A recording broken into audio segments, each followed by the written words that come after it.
Bonjour et bienvenue. Aujourd'hui, Horn Développement vous emmène au forum pour l'accès et le maintien dans l'emploi des travailleurs handicapés. Cette journée s'est déroulée à Alençon le 7 juin dernier et a été mise en place à l'initiative de la Directe. L'objectif du forum, c'était de faire connaître auprès des entreprises tous les acteurs qui participent à la politique d'accès et du maintien à l'emploi, et tous les outils et les aides, et de partager des expériences.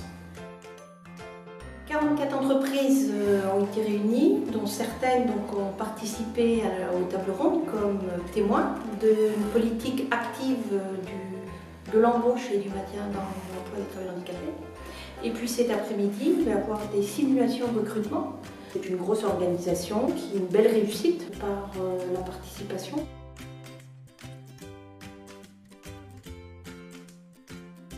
On peut faire des aménagements, que ce soit des aménagements de poste ou des reconversions même au sein d'une petite entreprise comme la nôtre, des aménagements d'horaire également. C'est effectivement la responsabilité de l'entreprise d'accompagner au mieux nos salariés en situation de handicap et ce jusqu'au bout de leurs possibilités dans l'entreprise. Maintenir le salarié, c'est la responsabilité sociétale de l'entreprise également, c'est son rôle.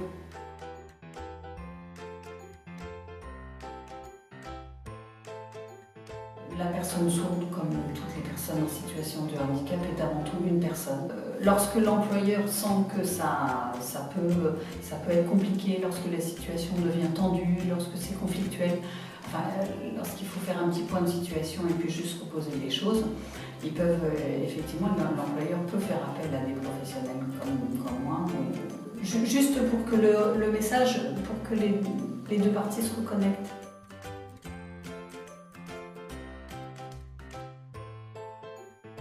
En 2010, nous étions à 6%, un petit 6% de personnes handicapées dans l'ensemble de l'entreprise. Aujourd'hui, on est arrivé à 14,5% de personnes handicapées. Il y a la loi, ça c'est la première raison. La deuxième raison, c'est qu'on ne peut pas laisser non plus sur le côté de la route des personnes qui ont des problèmes que ne rencontrent pas toutes les personnes. Et la troisième raison, c'est qu'on peut manifestement, en réfléchissant bien, on a fait pas mal d'études là-dessus, eh bien, trouver et créer même des postes pour les personnes qui souffrent de certaines pathologies.